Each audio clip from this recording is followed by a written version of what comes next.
Good evening, everyone. On behalf of the Arab group and the Islamic group, I just want to also thank Malta for their hardest efforts that they did in order to put this together. Also thank our colleague, our Emirates, UAE, for their really hard work in order to pull this together. Definitely, it isn't really up to what we want to see, but we see it as the beginning of the first step towards, hopefully, a sustained ceasefire. We know how challenging it was to reach this point. It has been late. We reached a point where we're almost now 12,000 civilians have lost their lives, 5,000 of them children. So it is time to speak up. The attacks that are continuing on civilians and hospitals, and most recently on the Shifa hospital, is not acceptable. Therefore, actions are needed. We thank China for their presidency and what they're doing in order to push this forward. We're not going to stop here. We see this as a continuation of the resolution that was adopted in the General Assembly, which we stated very clearly 3 main objectives. First was a ceasefire, then humanitarian aid to enter immediately, and stop any forced transfer or displacement of the people in Gaza. This is a small step that we see might be done through this resolution, but also in the same time, we're going to see how it's going to be implemented, and we want to call for accountability for those who will not comply. And this is very important. We'll be following this, and we're looking forward also on Friday, where we're going to be holding a humanitarian briefing in the General Assembly that we have called as the Arab group and the Islamic group. And there we will see what the situation is. And we always have to focus on saving lives. And this is our ultimate goal in this stage. Thank you. I want to say a few words in English and then a few words in Arabic. In English, I want to first thank my brothers from the Arab group, in which we were unified from day one in pressuring the international community to accomplish 3 objectives. As my brother Tahir said, ceasefire, stop the killing, stop the aggression, then massive humanitarian assistance to the Palestinian people, food, water, medicine, fuel, at scale as suggested by the Secretary General to reach all corners of the Gaza Strip. And thirdly, to stop the crime against humanity of forced mass transfer. We do not want a second Nakba to happen. We want to live in our country, in our beloved Gaza Strip, and we want to rebuild it. I am grateful, as I said, to the unity of everyone in the Arab group that allowed us to keep inching forward towards these objectives. And also I'm grateful to the unity of the Organization of Islamic Cooperation, who are also with us, and we work together whether in the General Assembly or in other components of the United Nations. This unity allowed us also to have a strong representation in the Security Council. My sister, Her Excellency Lana Nusseibeh, the PR of the United Arab Emirates, she represented us well.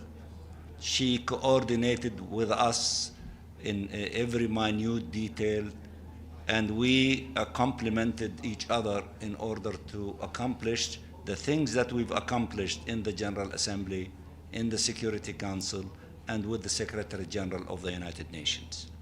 We are grateful to her and to her skills in also bringing along a friendly country, Malta, to introduce this resolution through a collaboration between the representative of the Arab countries, United Arab Emirates, and Malta, that allowed us to have this small, modest resolution.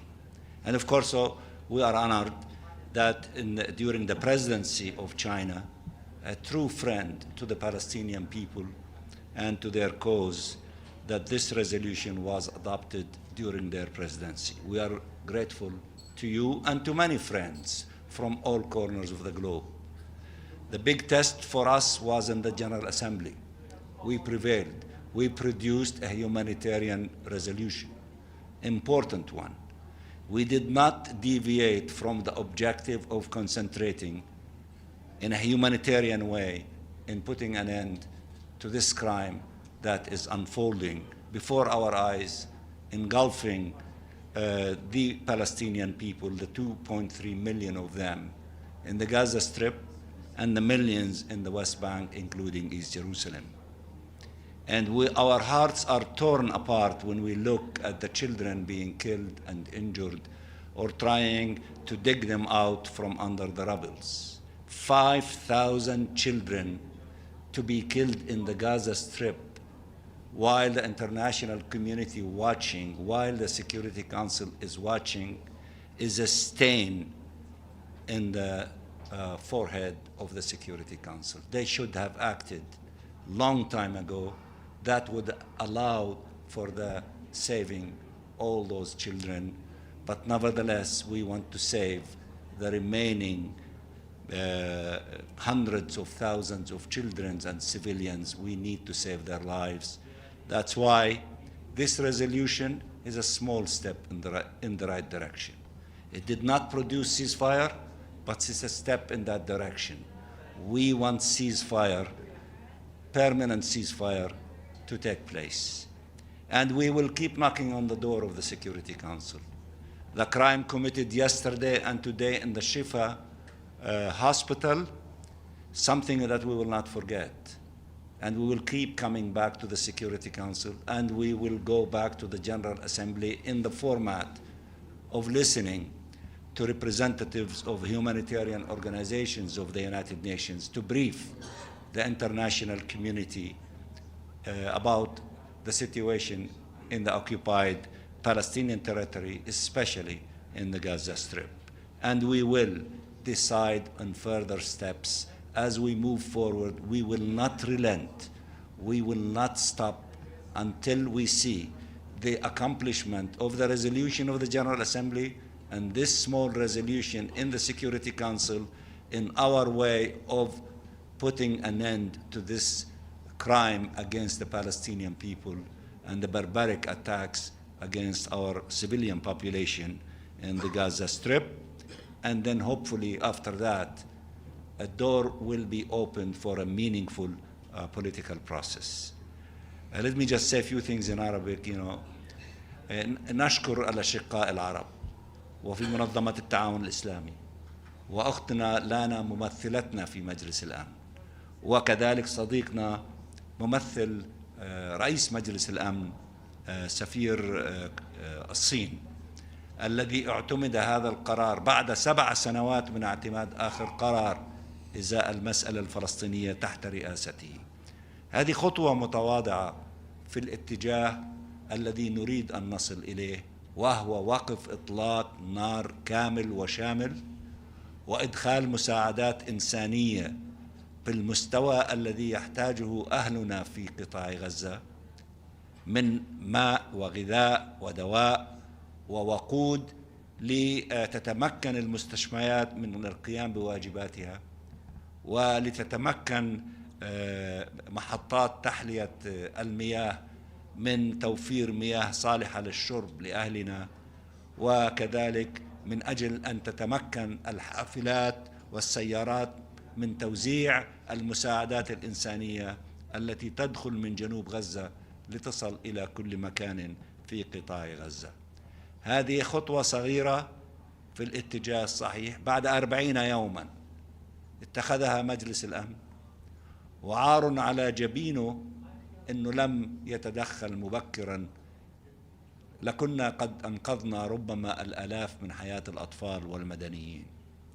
ولكن بالرغم من ذلك وبالرغم من الألم وبالرغم من العذاب الذي يتعرض له شعبنا في غزة، لن نحيد عن مسيرة إلزام الأمم المتحدة وكل مكوناتها في أن تقوم بواجباتها في وقف هذا العدوان وتوفير كل مقومات الحياة لأهلنا وتوقيف التهجير القسري لهم. وبعد ذلك سننطلق إلى آفاق سياسية توصلنا إلى إنهاء الاحتلال وإنجاز استقلال دولة فلسطين وعاصمتها القدس الشريف، وحل عادل للاجئين على قاعدة القانون الدولي وقرارات الأمم المتحدة ذات الصلة، خاصة قرار 194.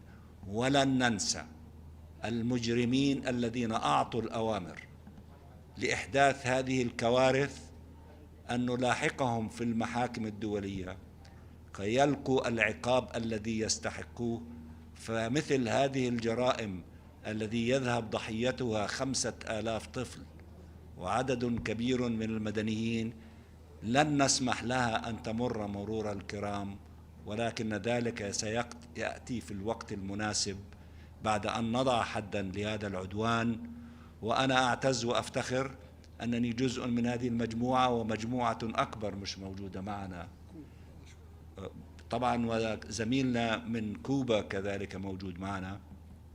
كل هؤلاء الناس الذين عندهم ضمائر حية والذين يتقطعوا ألم وهم يروا ما يحل بالشعب الفلسطيني في قطاع غزة، ويقفوا معنا ويساندونا ويدعمونا ويدعموا الشعب الفلسطيني، ونراهم بالملايين كذلك في شوارع وعواصم الدول المختلفة. نحن نحييهم جميعا ونعمل معهم كل من موقعه للوصول إلى وقف هذا العدوان وتوفير كل مستلزمات الحياة لأهلنا. وشكرا على تواجدكم معنا، أنتم تغطون دائما.